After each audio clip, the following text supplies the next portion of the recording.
What's up, y'all? Welcome to Night Kids After Dark podcast for March 20th, 2023. I'm your host, BTG Plays, alongside my co host, Yanonick. What's up, What's man? Well, how are you doing, bro? I'm good. Kids are sick. It's weird. Like, they just got sick, like, over the weekend. My son got a cough. My daughter got a stomach bug. Oh It's no. wild. What's going on, Luca Blossom 8? Well, thank you for joining us today. Yeah. Other than that, man, the weekend was cool. It was long. I had to do some repairs on our cars and stuff, but other than that, it was good. What about you, man? I found out how much it's gonna cost for them to fix my car. It's gonna cost $3,000. Most What? of it's being covered by the insurance, so I only have to pay 500. Thank God. But Oh, yeah. your deductible. Mm-hmm. You know, it's interesting. A lot of countries don't even have car insurance. They don't. So what Mm, happens when the car something happens to it? just buy a new one, I guess. I don't Figure it out. know. I guess. But I feel so like this is I mean, it's not off topic. We talk about video games here, but I feel like insurance is such a scam. But Really? like, yeah, because I mean, think about it, right? You pay all this money throughout the year, right, for your insurance, and that costs $3,000 to fix. You've probably paid more than $3,000 in insurance, You know what? Good point. Yes, and now I you have. still got to give them $500. Like what? That kind of defeats the purpose, and And it's like, dang. But then, like, also on top of that, I feel like if we didn't have insurance, like if nobody had insurance, there wasn't insurance on vehicles, you'd have a lot more safe drivers out there. People be like, nah, fuck that, because if my car gets fucked up, I ain't gonna be able to go to work. Like, nah, let me drive slow. Let me go to the speed limit. it's interesting because you're right. If we didn't have insurance, everyone would be a little bit more mindful on these roads. Especially like drunk driving, I'd be like, oh hell, no. Like it's crazy. Maybe that's what we need. Maybe we just need to get rid of insurance. But I don't know. Still got That's a idiots out there. multi-billion-dollar business. That's why I won't go anywhere. That is exactly why I won't go anywhere. But I mean, other than that, yeah, everything else is cool. Uh, You got a birthday coming up this weekend, right? I do. I have a birthday coming up. We'll be able to celebrate with Rainbow Kisses, BTG. Ricky G might be coming out as well as possibly Crimson Comet. So, Rainbow Kisses will be there. We won't see too many of the other Night Kids members. Possibly, we'll see. We'll see. We But it's shall gonna be see. great. All right, well, enough about. I'm excited about that, but enough about your 50th birthday. Today's stories include Good Burger 2, some sad news, Lance Reddick passed away, and more.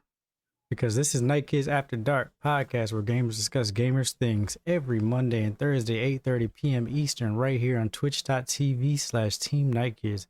Um, if you're watching live, you can join our Discord, and on Thursdays we have a segment called "Getting to the Pot of Gold" with Rainbowkisses, where it's like our Night Kids Q&A. So pretty much, you guys can put in questions in there.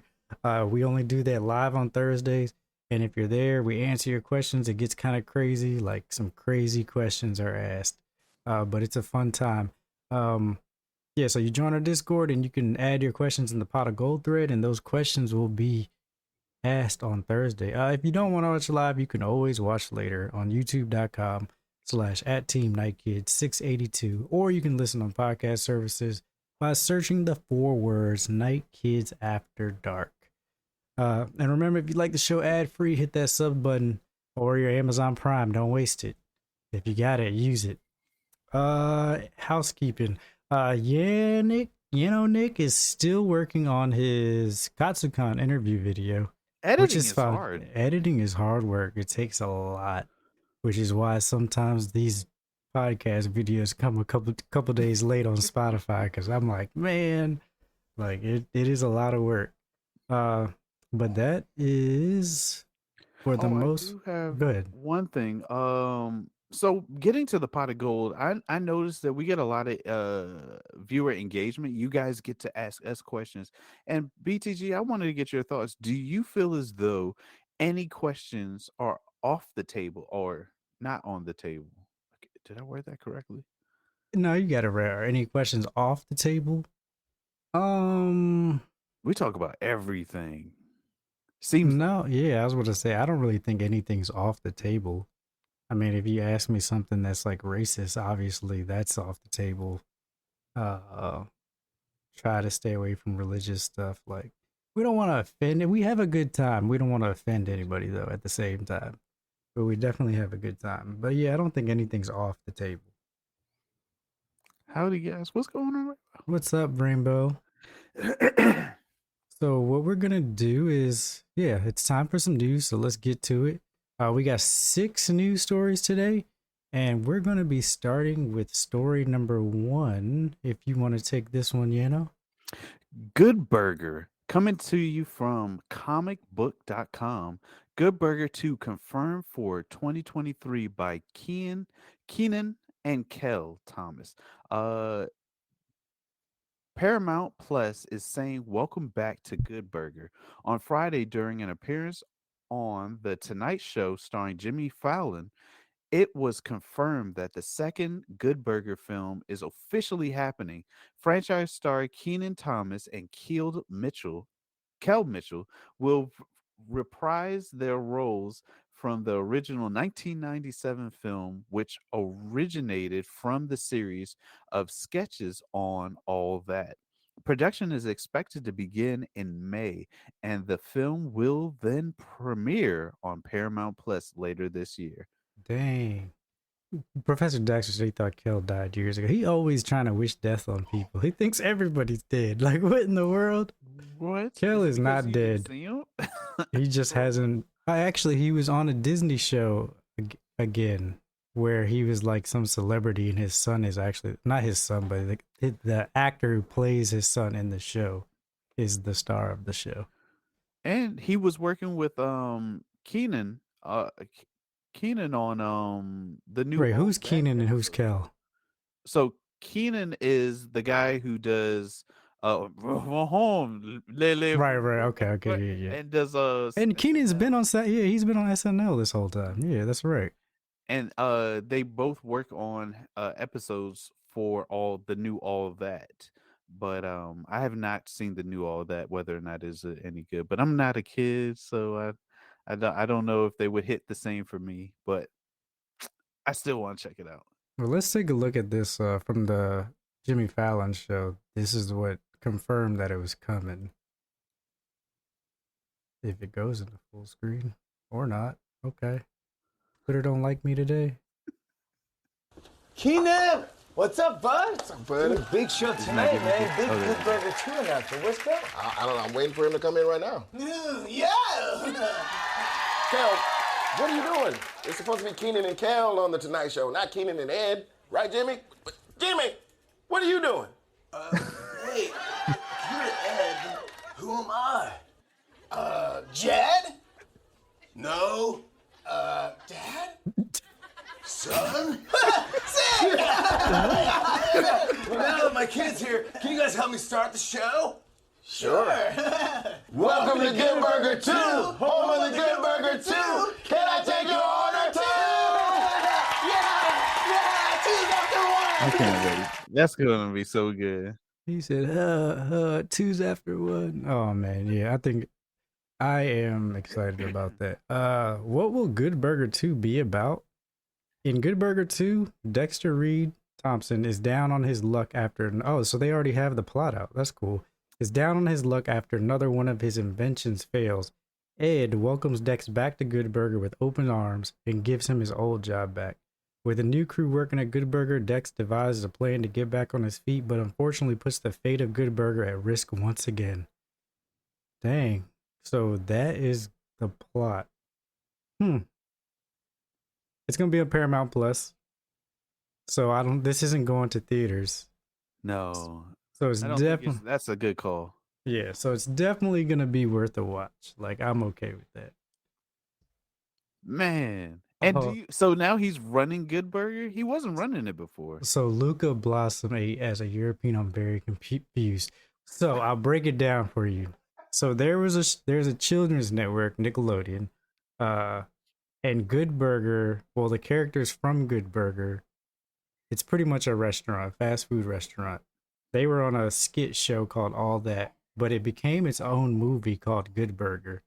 And it's literally about two people who work at this place called Good Burger competing with a new hamburger franchise called Mondo Burger, who makes these big burgers.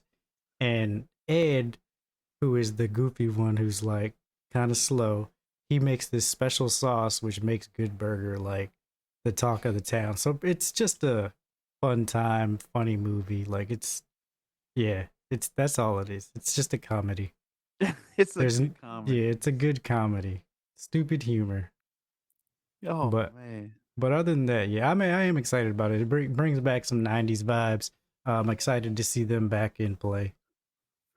better than House Party 5. I haven't seen it yet, but I'm hoping this is a good film. House Something Party that you. Oh, House Party 5 is the new one that just came out, right? Yeah, I it haven't just came out. I haven't heard good things about it. But I Really? haven't yeah.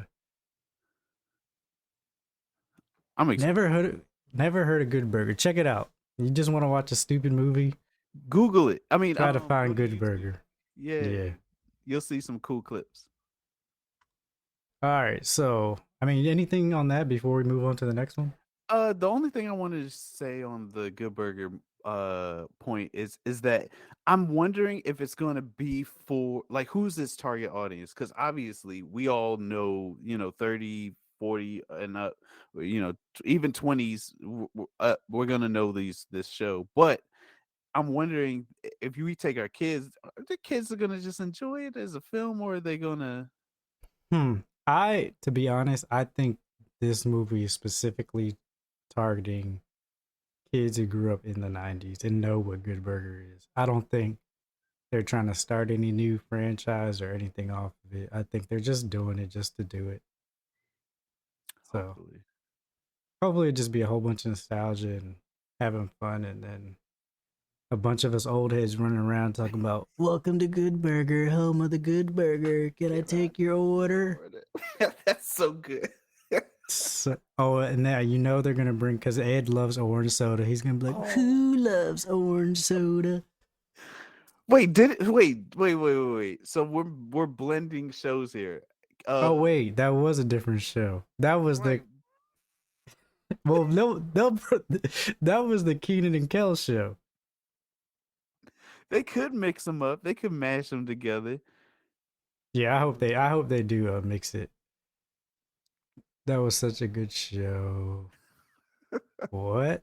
Why is Lily looking at condom commercials after we just talked about Good Burger? Crazy. All right. Let's move on to news story number 2, which is not good news. It's very sad news. So I don't know if you guys don't know, Lance Reddick has passed away at the age of 60. So, this comes from Game Informer. Destiny 2 Horizon Forbidden West actor Lance Reddick dies at 60, by Wesley LeBlanc. Lance Reddick, perhaps best known for his role in HBO's The Wire, has died. He was 60 years old. At the time of this writing, the cause of death is unknown, but according to TMZ, law enforcement sources say it appears to be natural. Deadline was also able to confirm through the actor's public relations representative that Reddick has died. Beyond The Wire, Reddick also had roles in other shows like Fringe, Lost, Bosch, and even last year's Resident Evil series on Netflix, which it was horrible, but Lance Reddick was great. That's probably the only reason why I gave it a shot, and he was great in it. He played Wesker. Oh wow. Yeah, his movie credits include the John Wick franchise, which he is in John Wick. If anybody's seen the John Wick series with Keanu Reeves, he works at the Assassin's Hotel.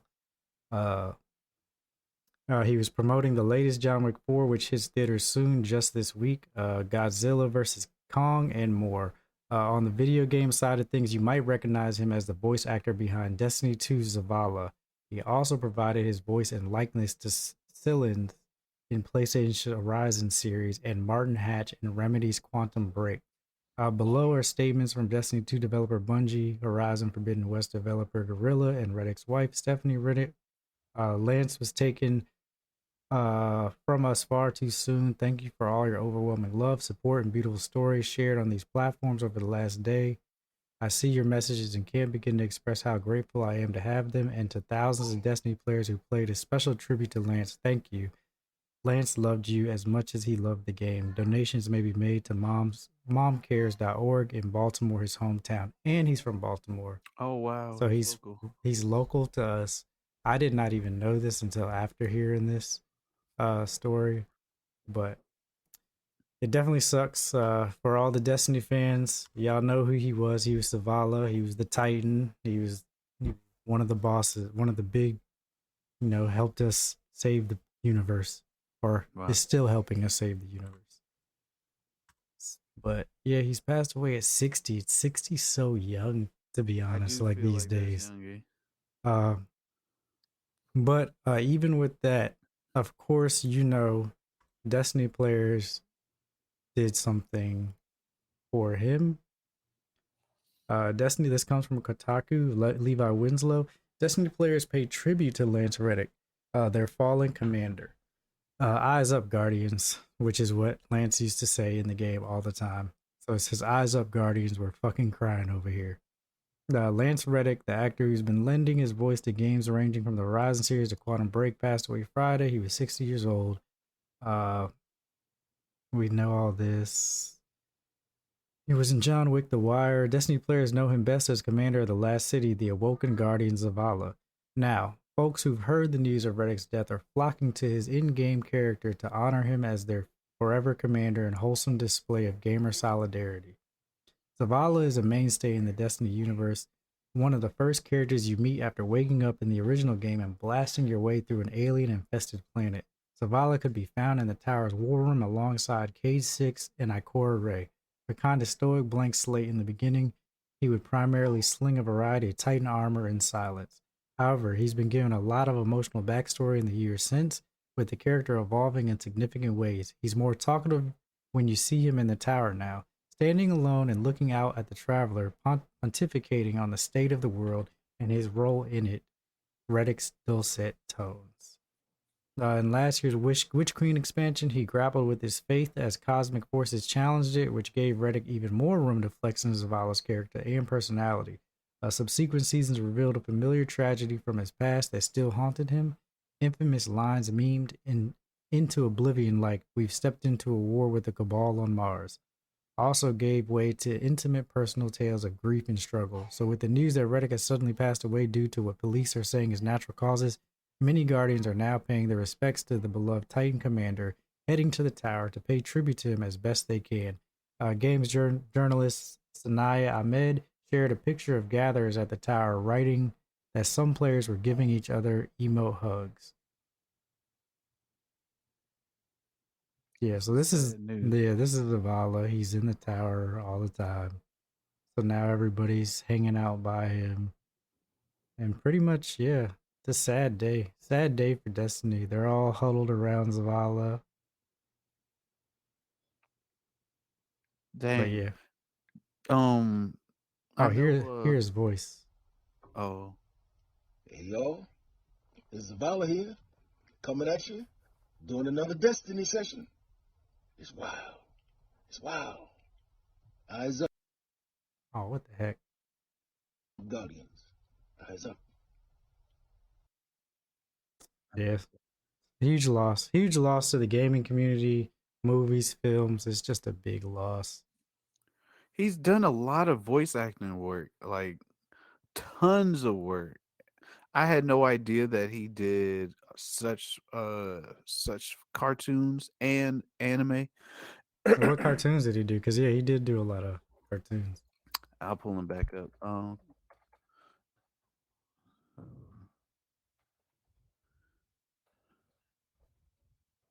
He did.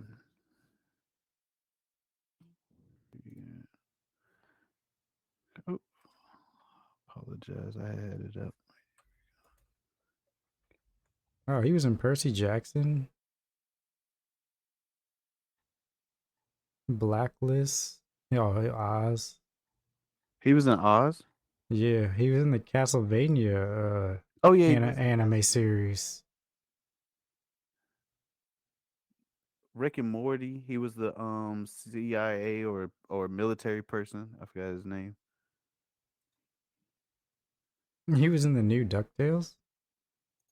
He was. I did not know that. Yeah. Yeah, he did.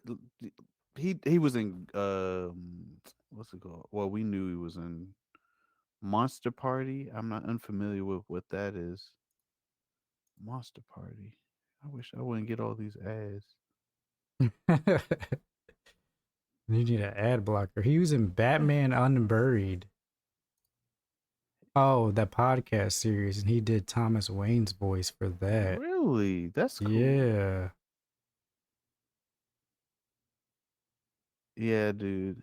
He's done a lot of work over the years, and truly, when I got the news on my timeline, I was just like, I'm always so skeptical because I get a lot of stuff that says, "Oh, this thing is going on," but I always do my personal research, and then I saw that he actually did pass away, but they didn't know what he passed away from, so that's why I was skeptical of it, and then it was kept popping up even more. And then when it showed up on my Twitter timeline, I knew it was for real. He also did Falcon's voice for the Avengers Earth's Mightiest Heroes TV series. Oh wow.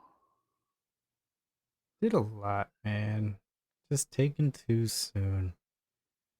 Alright, well, rest in peace, Lance, man. Definitely rest in peace. Destiny will never be the same. Wow. Never be the same. Did you get a chance to play? Well, because you did do the Resident Evil TV show. Did you get a chance to play Resident Evil 4, the remake, No, I haven't. No, I or not the yet. demo? The demo's out. Yeah, I haven't had the chance to play it yet. So I played a little bit of. Oh my god, the demo! It's just the demo is freaking great. Scary. It's great. Oh man, it's just great, and it's getting like 10s out of 10s, 4s out of 5s. Like it's just been a really good year for remake games like Dead Space. Now you got Resident Evil 4. Yeah, I want to get it now. You should definitely play the demo though. The demo will make you be like, "Dang, I want this game." Really? Yeah, All right. I'm if it's on Steam, I'm gonna. it is on Steam. That's what I played it on. But speaking of Resident Evil 4, this is our next news story from Eurogamer. Resident Evil 4 gets playful anime short ahead of remake release. I didn't even see this. This is from Victoria Kennedy. The Resident Evil 4 remake is releasing later this week, which is already out. And in anticipation, Capcom, or no, the game isn't out, is it? No, I don't think the game's out. The Resident Evil 4 remake is releasing later this week. In anticipation, Capcom has upped its marketing efforts with a short anime based on the game. While I am no anime critic, I have to say it's glorious. Titled Leon and the Mysterious Village, the first episode was released earlier today. It begins with a certain Mr. Leon S. Kennedy wearing everyone's favorite jacket, searching for Ashley. I wonder where Ashley went, Leon asked himself in a rather casual manner, although this is with his gun still aloft. Ah, a nice villager. Perhaps they will be able to help. Is this like a short of it? Check this out. I already love the art style. Is there no audio? You have to unmute it. I can't. Oh, you can't? No. See if I can fix this for you guys. I'll just go to YouTube. Yeah, that's a good call.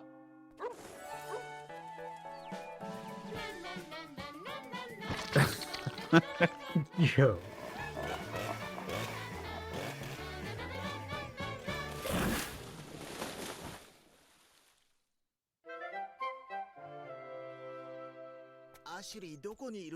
Looking for Ashley, episode 1. I wonder where Ashley went. Oh, let's ask this person. Do you know where Ashley is?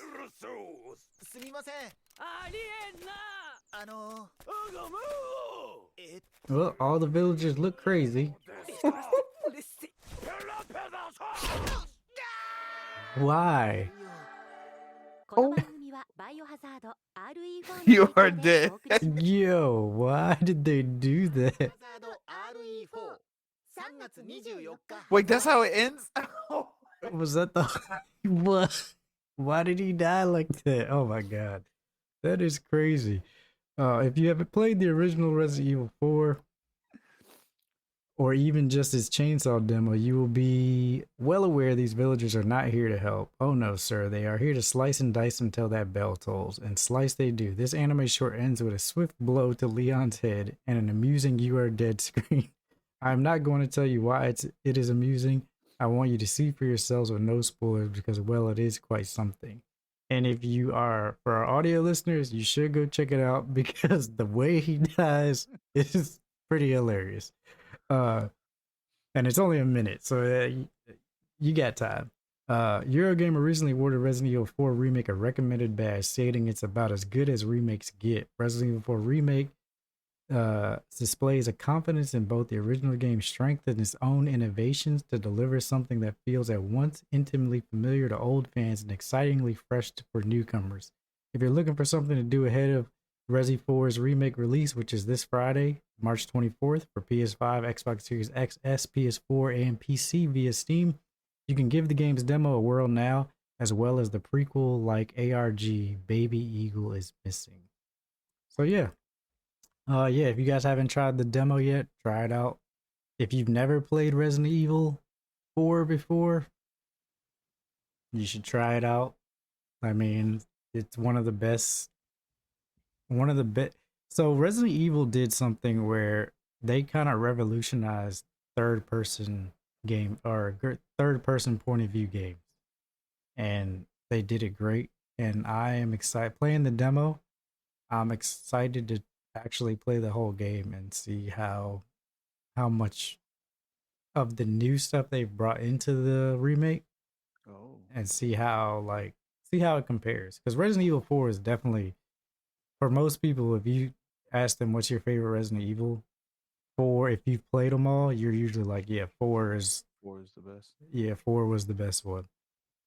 But I do believe like, all right, for example, way back when before the internet really was accessible as it is today, we had only game magazines to inform us really what games were, or word of mouth. And Resident Evil 4, I had no idea what it was about. And I had the opportunity of renting the game from Blockbuster, and I ended up not picking it up. And I regret that decision because now I know what the plot of the game is. So I won't be going in blind versus what everyone else experienced. Their experience going into this town and having literally no idea what's going on. So now how do you create that new atmosphere? I wondered, well, yeah, I don't know. I just think just being able to see it so like in the new resolution, new graphics, and like being fine tuned to feel like a brand new game but still the same is look, if everybody's saying it's as good as it is, I believe it. But what you were talking about with like, yeah, we didn't have like videos and stuff and able to watch. Do you think that has hurt video games or made it better? Because I feel like looking at a game at first glance, because we're able to see it all the time, we can immediately see like, oh, the graphics suck, or like I'm not into that right away, right? But back then, you had to go to Blockbuster, rent the game, or you had to look at the box art and be like, I think this is the kind of game I want to play, right? Just based off of box art. Right, yeah. And if you got it, even if it wasn't your type of game, you played it anyway and may have grown to love that game and be like, oh, dang, you know. Because it's yours now. Yeah. You could try to return it, but you know how returning games were back then. Oh, man. So, yeah, do you My think this is hurt? has it hurt people from like experimenting and trying different stuff or Absolutely not. I do believe it has changed, but no. To answer your question, I don't think it's hurt the gaming industry. If anything, it's drawn more people in because now people are talking about, man, what did you do this weekend? And oh, I played this crazy, remake of a game, Resident Evil. Resident Evil, what's it about? They hear about it and they're just like, oh, that's either too much for me or you know what? Let me try this out. Let me look it up, Google it or whatever. But what do you say to people who say they ran out of ideas for games? They're only doing remakes now. How do you respond to someone like that? uh I quote Lion King and say it's the circle of life. Because I mean, it happens in everything. It happens in books. It happens in film. It happens in television. I mean, one story is almost always the retelling of another story or multiple stories in some way, shape, or form. Always. But yeah, that's. I mean, I've heard like a lot of people talking about like games are getting worse, and like I'm like I don't really believe that. I think the consumer has changed. I think there's a bigger audience for it, and you may feel like games are getting worse to you, but they might not be feeling worse to other people. So I just think the audience has changed. It's gotten bigger. So Definitely bigger. I remember it was a niche market. I remember right, only nerds and geeks play video games. Now it just seems like everybody and their grandmother plays. like literally, Yeah. literally. All right, well, let's get to news story number 4. This one isn't about gaming; it's about tech, and it is about Google Glass. This comes from PC Gamer. After a decade of hanging on, Google officially discontinues the last of its Glass headsets. Glass is going the way of Stadia. This is from Ted Lynchfield. Google recently announced that it will be officially discontinuing its Google Glass Enterprise Edition AR headsets. While long out of consumer market, the widely publicized wearable computer/heads-up displays was still being offered for potential business customers. Thank you for over a decade of innovation and partnerships, Google wrote in its announcement. As of March 15th, 2023, we will no longer sell Glass Enterprise Edition. We will continue supporting Glass Enterprise Edition until September 15th, 2023. If you're at all like me, you saw this news and thought, wait, Google Glass wasn't discontinued like 8 years ago? Turns out it had this extended second life for industrial and medical settings for some time since. Back in 2013, Glass was another shiny promise of Google future alongside Chrome, Fiber, and its support of Android OS. So yeah, so Google Glass is finally dead. I legit thought it was already dead. Me But too. I thought so too. but apparently, yes, it has been being used by businesses and medical stuff. And oh man, when Google Glass came out, I was trying to be. Oh, I actually got invited to get one of uh the test versions, and they told me they're like, "Oh yeah, you're invited to do it." But bro, that thing cost $2,000, and I was like, "Yeah, I'm not gonna test this." That's a lot of money. But luckily, like I did get a chance to like experiment with it overseas, and it was pretty great. Like I feel like as far as like AR, like this was like the first step in like augmented reality. Like you could put the Google Glass on, look at street signs overseas, and it would automatically translate it and lay the words over it. So if you saw a stop sign in another language, the stop sign would look American or in English to you. Wow. Like it was pretty crazy. Uh, but that it was way before its time, and it's still ahead of its time. People aren't ready to wear tech on their Not yet. faces. Yeah, But the truth of the matter is every product that comes, any kind of new tech that really comes out, really does start off with the businesses. They sell it to corporations to try to see if they can get funding and all that other stuff. See if it has real world applications to it. And to be honest with you, I've been working in construction for a little bit over a month now, and I could see how AR would benefit the construction world. Imagine having a site that's already, demolished, and you have your AR glasses on, and you can already see Like the the foundation. blueprint. Yeah, what? Oh my Yeah, that would gosh, be that would dope. help so much. And the way the AR is coming to like phones now, because like even with your phone now your phone you can hold your camera up to something and it'll automatically translate it and show it just like how Google Glass used to do. So it's like they're still moving forward with the tech, but they're moving it into cell phones where people are more comfortable with using and stuff, Mhm. not wearing it on your face. Look, if it was cheaper, I would Yeah, get it's expensive. Google glasses and wear that shit. $2,000. I would look like I'm not afraid to look like fucking Vegeta. His power level's over 9,000. Right. That would be dope, man. My Hmm. parents visited a home where they were, they just like looking at residential home, places, and just seeing what the costs are and all that other stuff. They don't plan on buying. They just like to visit them. And they went into a home, and one of these homes had like, they let you scan your phone so that you can then do a augmented reality viewing of the home while you walk around. You could see kind of different plans that they like. This home doesn't have it, but the other home would have a bathroom here, or have, a staircase that goes up this way. Oh, It so was you can cool. see multiple builds in one model home. Hmm. That is dope. I actually That is wish too. I actually wish that I had that when I was building my house, cuz like yeah, it was like they uh they told us all the stuff that you could do, but it is different actually seeing it. Like, oh dang, like cuz there are some things I would have changed if I could have actually saw it. Mhm. But yeah, that's cool. Augmented reality is the future. And you know what?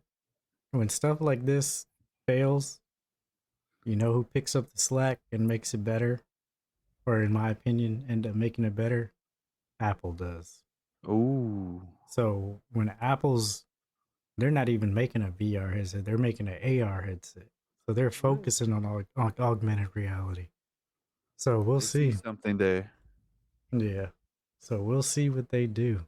Tell me why, y'all. I thought BTG was gonna do that- he was doing a transition into the next story. I thought, oh wait, Apple has an AR headset. I Well, thought that's what there's definitely been like patents and they've already like they know they're working on one. We just don't know when it's gonna release, but apparently it's coming close. So we'll it's see. almost here.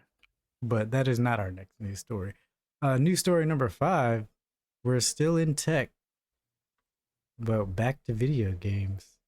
The Steam Deck, it's Yep. on sale for the first time ever, along with a bunch of PC games. Coming to you from Kotaku, uh, Here are here we are yet again, y'all.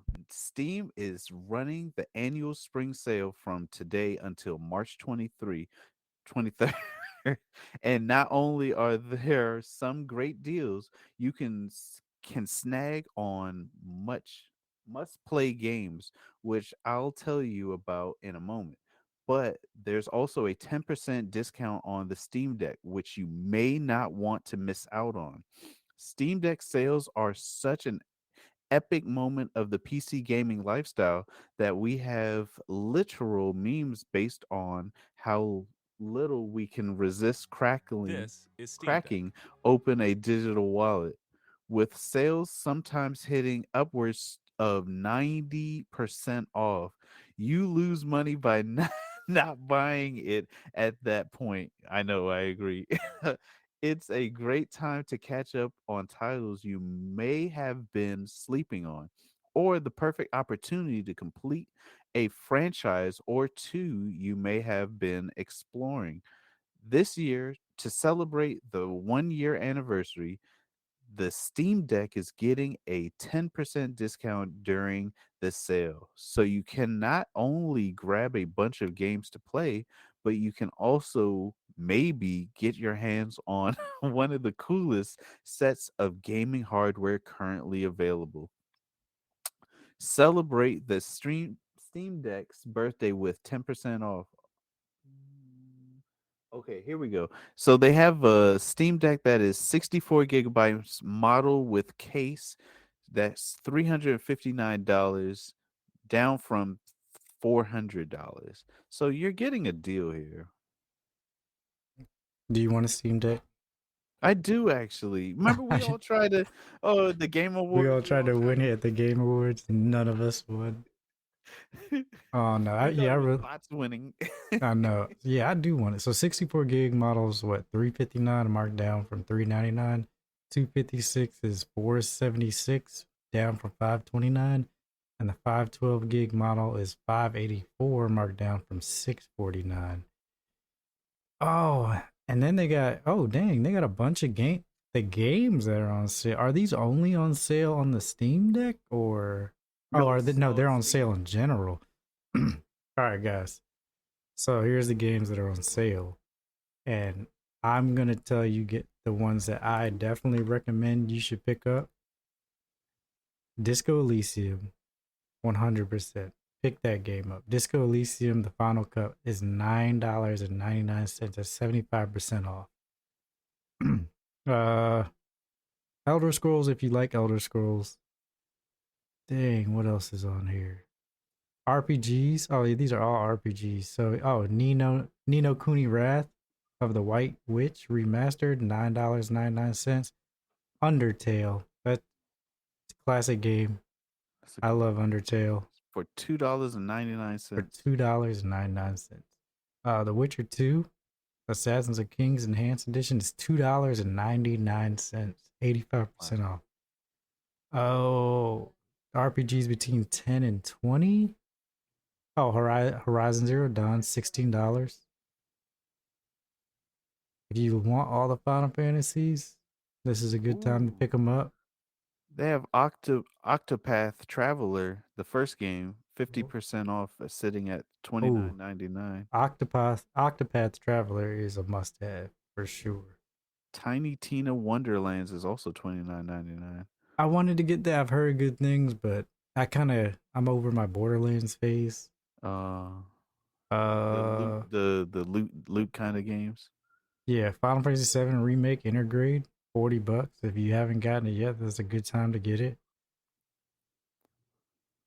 Shooters. Ooh, what do they got? All the Metro games. Yeah, all the Metro, Ooh, Dooms. Far Cry 5 is $8. Hmm.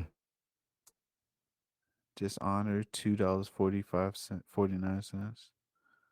Tom Clancy's Rainbow Six Siege. That's a Dishonored's good good. deal. Shooters between 10 and 20. What Control. Gears 5 is on PC now? Oh, duh, Xbox. Oh my god. Yeah, $13. Neon White is $20, 20% off. Control is really good. I tried Deathloop. I played it. I couldn't really get into it. And I think it's on Game Pass. Shooters over 21. Oh, Half-Life Alex. That's VR. Haven't played that yet. I heard good things about it. Under $10. Action, survival, horror, and other games. You got a Plague Tale. Pretty good. Devil May Cry if you like those beat 'em up games. Resident Evils 2, 3, and 7, $10. Metal I Gear heard Solid Alien 5. Isolation was really good. Like as Really? in, yeah, like really good scary game. Shoot, for $8, it's worth a try.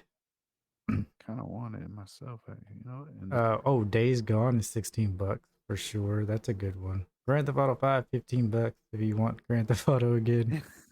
Monster Hunter Rise, had a good time with that. It's $20. Monster Hunter World, I mean, I'd just go with Rise. World is good, but I would just go with Rise now, especially because the Sunbreak expansion's coming out. we talked about Red Dead Redemption 2 servers going down here on the podcast. Does that mean that if you get the PC, you're only playing the single player mode? I'm not sure about that actually. Was it Red Dead Redemption 2 that was I going can't, down? I thought it was Red Dead Redemption 2. Don't quote us on that because I'm not sure. I'm checking it out now. $21 and up. God of War, $30 if you want it. PC. Sekiro, if you're into the whole Elden Ring type games, but Japanese style, Sekiro, good. And that's it for those games. Red Dead Redemption 2 servers are still up. Got it. And then I'm not gonna go to our last story because I just thought of something that I did want to put in here, but I didn't put the story in here. Okay. So MetaQuest 2 just got a huge update. What? I need to update mine. Yeah, Game Pass is coming or is coming to VR. So MetaQuest 2 Game is getting Pass is? Xbox Game Pass. Yes. Whoa. Now, caveat, you're playing the games through the cloud, so you can play what you can already do on Game Pass. But it's pretty much you're playing your games in big screen mode. So it's still a 2D screen, but you're in VR. But you're able to play through the cloud and you're able to use your Xbox controller with your VR headset. What? And I believe it's already here. Yes, it is here. So that is huge that Game Pass is coming to VR headsets. It looks like it's been out for 2 I'm months. sorry. What was that? It's I'm looking at someone a review of it, and it seems as though it's been out for 2 months. Xbox Game Pass on MetaQuest 2. Well, I think that was the announce. They announced that it was code for side loading. People were side loading it, but now it's officially Oh, on MetaQuest 2. That just that's happened too like this cool. week. Yeah. So I definitely want to try it out because there are a lot of games on Game Pass, like the indie type games, that you can play through cloud just fine. Like, not an issue at all. Like the potions game where you make potions. I love that game. I just don't want to sit at my computer and play it. So they're able to put my VR headset and sit in my bed and play it on a huge virtual screen. Like, yeah, I definitely need to. I just updated my MetaQuest too, just to because I want to try this out. But yeah, wanted to put that out. So any of you guys that got VR headsets have Game Pass. Game Pass is now on your VR headset. I have a question. What Yeah. is preventing you specifically from using your VR headset every day, like a Uh, phone? Ease of access. So I would say like with MetaQuest 2 is probably the easiest as far as headset or VR to access. But yeah, it's the ease of access of like, all right, I gotta put it on. Mm. Now that I put it on, I need to make sure that I'm in an area that I'm good and I can just focus on VR. Now I think uh which would make it a lot easier is because with the pass through mode is in black and white. Mhm. If with the MetaQuest Pro that has color pass through, if I had that, I think I would use it a lot more because I would be more willing to wear it around and walk around my house because I'd still be able to go do stuff and get stuff done in between games, like when I'm pausing it instead of having to take my headset all the way off. Right. And the rumor is that the MetaQuest 3, which is supposed to be coming at the end of the year, is going to have color pass through. So if that does happen, I'll probably upgrade to that. And it's supposed to be half the size of the Yeah, I saw MetaQuest it. 2. Yeah, it goes like this. Yeah, so being that much lighter and having that much ease of access, it would make me want to use it more. And having the color pass through, being able to see my world around me at the same time when I'm gaming on it would make me use it more. Wow. I want to say that if when I think of how where people say VR is not where it needs to be in terms of daily usage, I want to believe one, we don't have the applications that are necessary for, like, for example, I don't even know where my phone is right now. We get up and we immediately do what? We check our phones. No one's really getting up and putting on their VR to check anything. Right. So Exactly. that's what I was thinking it may need. But now that we have Game Pass coming to, or that now that it's here for MetaQuest, that just tells me that it's going to have more stuff coming in.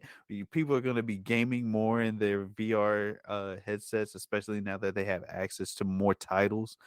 I mean, I'm really excited. Watching movies with you guys is something that I also want to experience. Oh yeah, and we do need to do that because the big screen app also got a big update too. Because before on the big screen app, you couldn't see the other people that were in there watching it with you. Now you can see the other people's avatars and stuff and talk to them like you're at the movies. Like that is pretty dope. So yeah, it's a lot of updates coming out, and it's just coming rapidly. And I'm excited for the next versions of VR headsets to come out because they're pretty much just limited to like the processors that are being made because they only make new processors for the VR headsets like every 3 years anyway. So that's why the MetaQuest 3 is coming out because there's gonna be a new processor coming out which is twice as powerful as the current one. Rainbow says sounds like she's gonna sell hers. I literally have to put myself in the what? The play gate. Oh, the play gate while using it. My mom said the movies portion is cool. Do like Oh, she went on a date in VR? That's oh, pretty that's cool. dope. Like to be honest, yeah, whenever we get in VR and we hang out, it feels like you guys are right there. But I think the problem is like Getting together. getting together. Yeah, like I don't just know like, oh, they're on. Like maybe if VR had Like a lobby? not even like a lobby, but maybe if they, I don't know, let's say they do a partnership with like Alexa or something, Ooh. and your friends sign on, and Alexa's in my house and is like, hey, blah, blah, blah is chilling in their house in VR. That might make me be like, oh, you know what? Let me hop on my headset and go just say what's up, see what they're doing. Like something like that, some type of notification. I mean, that could probably get annoying if you have a lot of friends, but I mean, I don't know. In VR, I feel like I only add people that I know. Mm. So it's kind of one of those things. Or you could probably modify the notifications and only have like your favorite people be announced via Alexa in your house or however. I think that would make me do it more. Like if it was like, oh, Yanonick is online on VR That doing this. But my issue was not was is that whenever I sign on to my VR, I initially had it linked to my Facebook account. So when I got on, family, friends, coworkers, everybody saw me get online. It was just like, oh, Yano's on at 3 a.m. in the morning. What you doing? I'm getting all kinds of. I was just like, oh man, invisible. So yeah, that's that was funny. my issue. Yeah, but they also just did an update too now. Because I think one of the other things that was stopping me was multitasking in VR, right? Uh, and they just came out with an update for that too, because now you can be in a game and pull up your Instagram or your messaging service over your game overlay and not have to close the game out. Oh, So that's now cool. you can pull up the browser and do all that stuff, multitasking while you're in the game, which is typically what I would do while I'm gaming on my PC. Like I might be gaming, but I have a web browser up and I'm also doing something else on there. So, oh, and they've upgraded the finger tracking. Oh yeah, now you can use your No, individual fingers. they updated it even more now because now you actually have more control because you know how you teleport to move around. Now you can actually do that with your hands.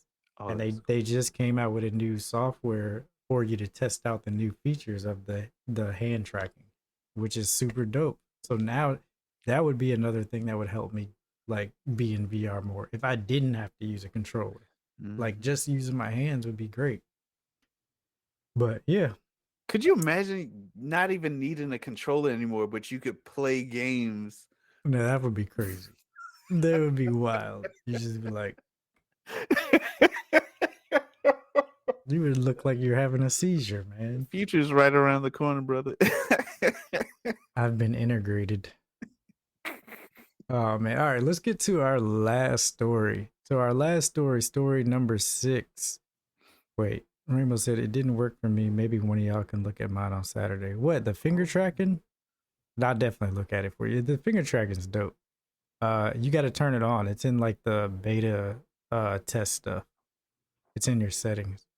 But yeah, story number 6.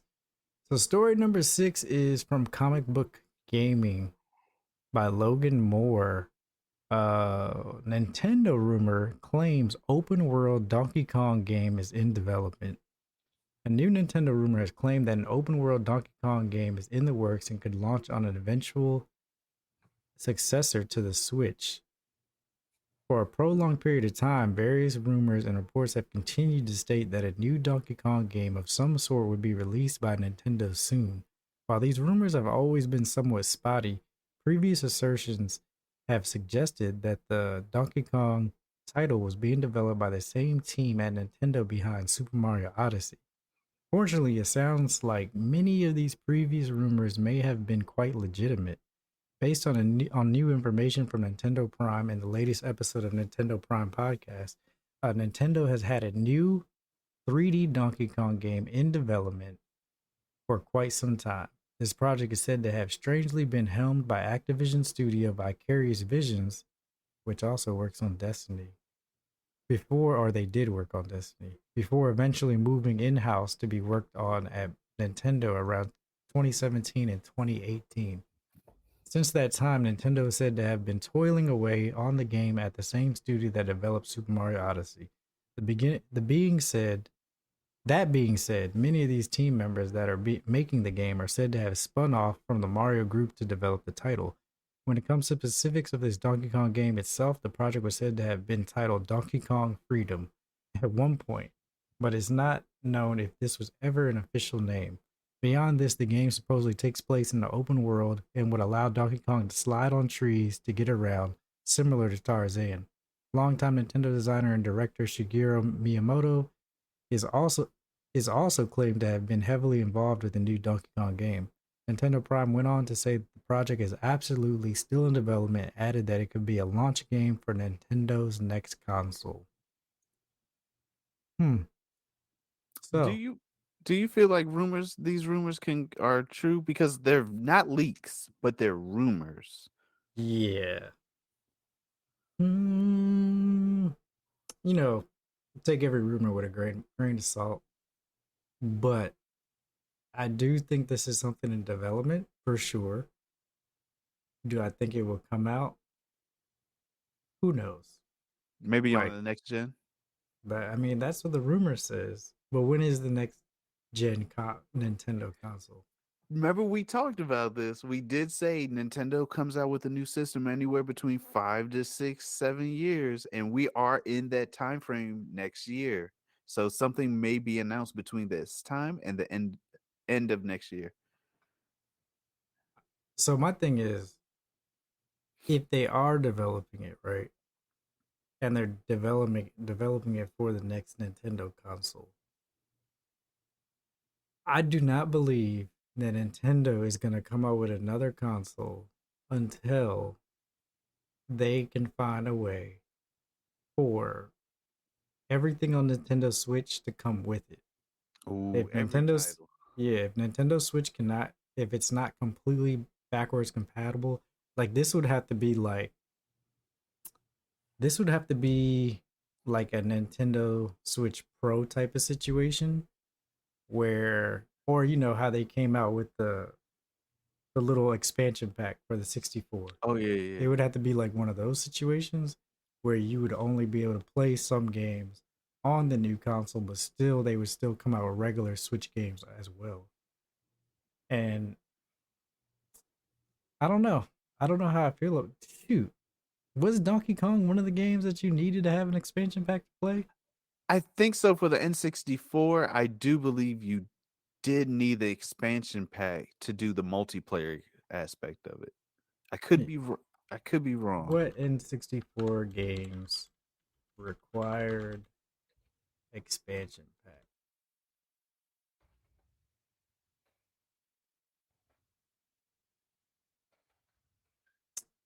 I don't want to know which ones utilized. Oh, there's only two that actually required it. Looks like it did, but I It was can't. Donkey Kong and Zelda, Zelda needed it. Which Majora's one? Mask. Oh, Majora's Mask. Console RAM upgrade bundled with the. And let me ask you a question. Do you feel like the Nintendo Wii and the Wii U was the pro version of the Wii, or that was a whole system entirely of its own? It was. I think that was a whole system entirely. So So, do you think Nintendo's going to do something like that, or they're going to try to have some kind of new docking system replace the current one and call that the Pro system or something like that? I mean, there's multiple ways they could go about this, right? They could come out with a new dock that has more power that attaches more power to your console. But the problem with that is those games that require that power would only be able to be played in dock mode. And I Uh, know they don't want to do that. They want to make sure that you can play your Switch games wherever you on the go. That makes sense, actually. So if anything, it would be a whole new console that has more power, but pretty much still looks like a Switch. Uses the same Joy Cons and it can still play regular Switch games. More like a Game Boy Oh, I know what you're talking about. Dang. Advance. No, was it Advance or DS? DS, because it DS could did that, play right? the older games. Right. It was DS Lite, right? I'm I don't surprised remember. Switch doesn't Lot have it. Four says I'm surprised that the Switch doesn't have a 5G radio. So yeah, I wanted them to do that so bad. Like I was like, man, if Switch only, allowed you to have a 5G connection so you could play on the go anywhere you want. But wouldn't it need like a SIM? Yeah, well, it would need a sim, but you would have definitely be paying for service. And I don't think people are willing to do that. Not for a gaming system. I mean, Yeah. some people would. I think some people would. If it was fast enough. Lot 4 says Verizon sells the Switch. I didn't know that. I didn't know they sold Switches. I knew they Now, sold PS5s and Xboxes, but not Switches. I didn't know. now if they did that, they did that. I mean, it's one of those things like, does the Switch really need its own 5G connection? Because Need is a strong word. yeah, because you know what I do when I'm playing my Switch and I want to play online, I use the hotspot on my phone, That's and what it a lot of works us do. just as well. I mean, I'm killing two batteries, but shoot, if the Switch had a 5G connection, that battery probably be It would eaten last. alive too. And I think that's what they wanted to prevent. So I don't think it really needs it. I think it would just be one of those things that would up the price of the Switch and make it less appealing for the masses. I have a question. Yeah. Predictions. When do you think Nintendo's going to announce their next gen system? I don't know. Nintendo's gonna Nintendo. 2023 now. Shoot. I don't think we hear about a new Switch till at least 2025. Really? So they're Yeah. not. I think next year, by the end of next year, like before the Game Awards, they're going to at least show or announce that they're work. Because then it would be foolish. Because that same thing happened to Sega. They were just like a new system, new games systems coming out, and it was terrible marketing. And I hope that we all learned that's not how you do it. Within the next 3 years, that's a little bit long, right? No, I think, bro, it's not broke, so they don't need to fix it. It's still one of the highest selling It consoles in is. the entire You're right. industry. Now, the only thing that would stop it, that like would probably force their hand, is damn, I don't know what could force their hand. Nothing really forces Nintendo's hand. Like they don't really need third party games. They can stick with their Nintendo games and keep doing what they're doing. Anytime they come in a rut, they just release a big game. Tears of the Kingdom's coming out. Oh yeah. That's what they do. Yeah. Nintendo's gonna Nintendo. But I do. We've literally been talking about the performance of the Nintendo Switch since it released, True. and ain't Very nothing changed except for the screen. They made the screen better. What would Oh no, they Nintendo? added what was it called for the Pro or what's it called, the The OLED? Omega? OLED, OLED? yeah, that one. Where They they at? added um The screen. That's it. built in The kickstand. didn't it doesn't have a built-in port, Ethernet port? That's on the dock, so Oh. you can always buy the dock with that. Oh, But the Switch itself, there's nothing different except the screen is glass. It's an OLED screen, which is better, and the battery's life is a tiny bit better, and it's the kickstand's way better. then that's more incentive for them to announce a new system. That's what I think. I don't know. Would Nintendo need add to the Switch, which would take it to the next generation? That's a The good question. next gen? I don't think. I didn't predict this was going to be a handheld system, to be honest with you. Even The though thing they is, announced, we don't. I can't really category Nintendo with next generation, right? very true, We're they're talking about, innovators. yeah. They they're not looking to be next generation. They're looking to be Nintendo. So they're not going to compete graphically wise. That's not what they're trying to do. They haven't been trying to do that forever. So like I don't know what they would do. The only thing they could do is wait for better mobile graphics cards and processors to get better battery life and slightly better graphics. Only reason I got the OLED is because of Splatoon Special Edition.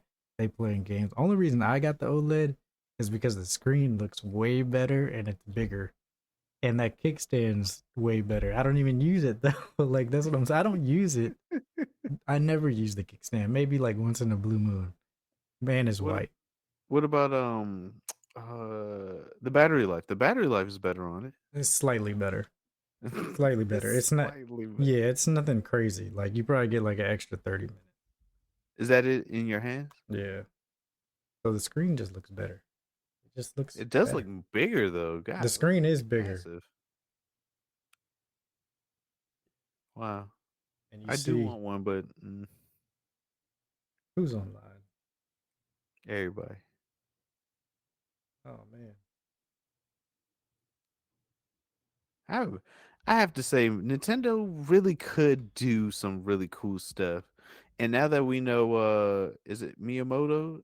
the kickstand is way better though. Like that little flimsy kickstand that's on the Yeah. original. Oh This is wow, the the whole thing is a kickstand. yeah, and the SD card goes in there now.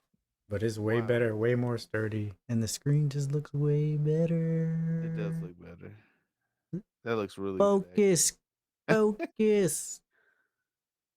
Yeah, brighter. Of I course, I'm want playing Nintendo to Splatoon. do well. I do too. But yeah, I don't know. I don't know what they're gonna do. Nintendo, they know what they're doing. I think there's nothing really. Whatever they're gonna do is gonna be what we least expect, to be honest, because nobody really expected a console that you could take the controller. I mean, yeah, because the Wii U wasn't like that. It was just a whole nother tablet attached to the console. Nobody expected a screen that the tablet you could take the controllers off, and Definitely was not it worked so expecting well. So we'll see. that. Nintendo's gonna Nintendo. They are gonna Nintendo, but like I said, I think 2 years within 2025, we probably hear, all right, they're gonna come out with a pro version, but they're not gonna do it unless everything Switch comes with it. If it's not completely like it, they don't want. I don't think they want to do a brand new console. I Okay. think they want to do a brand new Switch that still plays all your old Switch, because the Switch library is massive. It's massive. It's Probably like huge. one of the biggest libraries they've had for any console. I think so. But yeah, that's my take on it. And that is our last story for today. Some good topics today, man. Yeah, man. Excited for Thursday. So what we're gonna do, let's touch on games coming out this week. Oh, it's not that much actually. All right, so Remnant from the Ashes comes out on Switch March 21st, 2023. And this is what I'm talking about. They're getting all these third-party games. But my question is like, who's playing them? Like they're there if you want to play them. But who's playing them? Like somebody's playing them. Somebody's playing them. It's just, like for example, some people will only purchase one system and they'll have that one system. So I'm okay with them getting these titles, but like you said, who is playing them? Who is it See, for? and that's the thing. Their audience is different from like PlayStation's audience and Xbox's audience.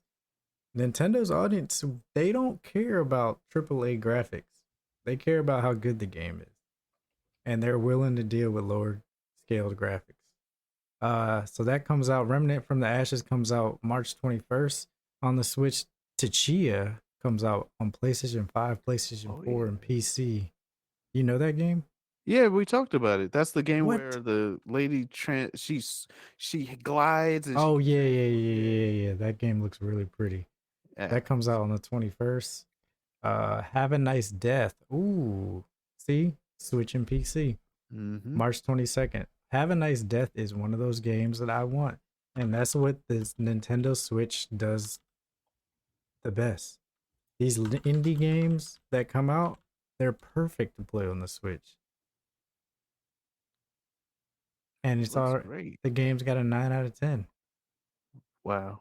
And I want it. I think people like chibi. So anything chibi and it's kind of adultish, it wins every time. If you guys haven't seen Have a Nice Death, it's this game. I love it. It looks beautiful. Oh, it's by Gearbox. It is. They got trailer. Do they have what? They got gameplay overview. This game just looks cool. It's on PC and it's on Switch, but the thing is, these type of games I will buy on my Switch before I buy them on my PC. Because when I buy them on PC, I'm like, oh, I'm wasting the power of my PC. Let me play this on Switch. You know what I mean? So this is the type of game that I am going to play, and I'm going to get this, which is why they don't need to make a new Switch yet. How did you hear about this game?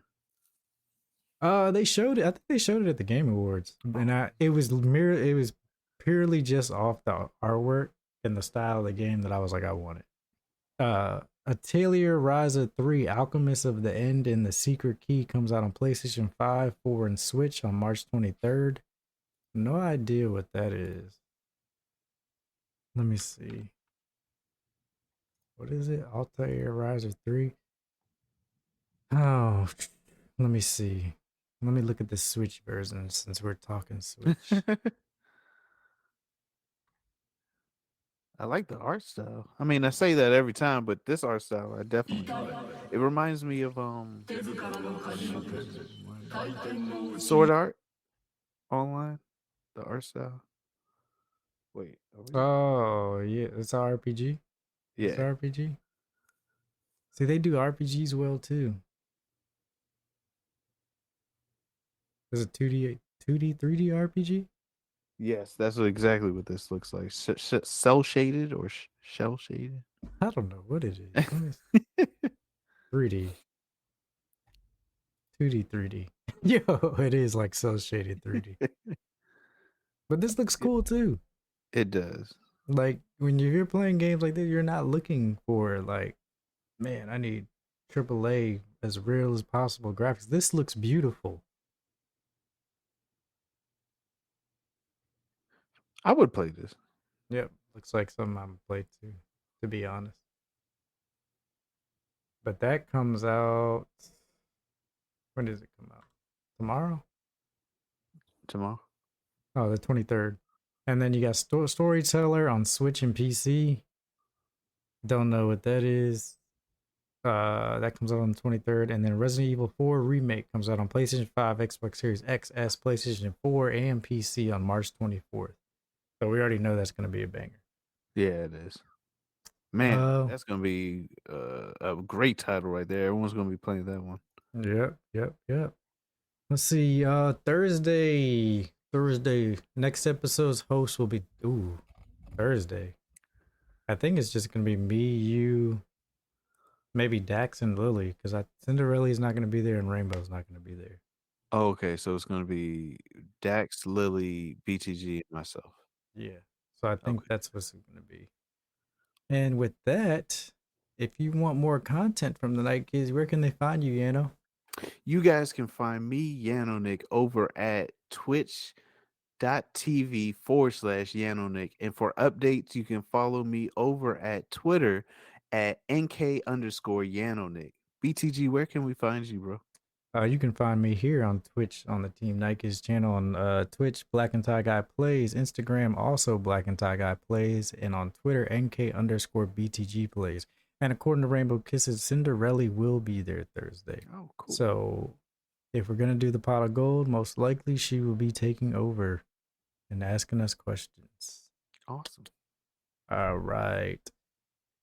And do we have a raid? I did not check to see if we have someone to raid. Chat, y'all got somebody to raid? Ooh, great question. Let's read. Let's read. Let's read. Dang, when does this Have a Nice Death come out? Because I am 2 days. I am going to get it. Would you be interested in rating another podcast? Sure. All right, so this is Channel Awesome. I watched them a lot when I was in middle school and high school. And this guy, a lot of people know him as the Nostalgia Critic. This is his podcast. However, he's not on it today, but this is his podcast and his crew that he works with. Oh, they're not live right now? Oh, they're live. Oh. Wait, I thought I posted it. Channel Awesome. Channel Awesome. Cool. All right, so we're going to raid Channel Awesome. And remember, this has been Night Kids After Dark podcast, where gamers discuss gamer things every Monday and Thursday live at 8:30 p.m. Eastern on twitch.tv/Team Night Kids. And we will see you guys Thursday, guys. Make sure you show Channel Awesome the same love you guys show us, and we appreciate the support. Later. Deuces.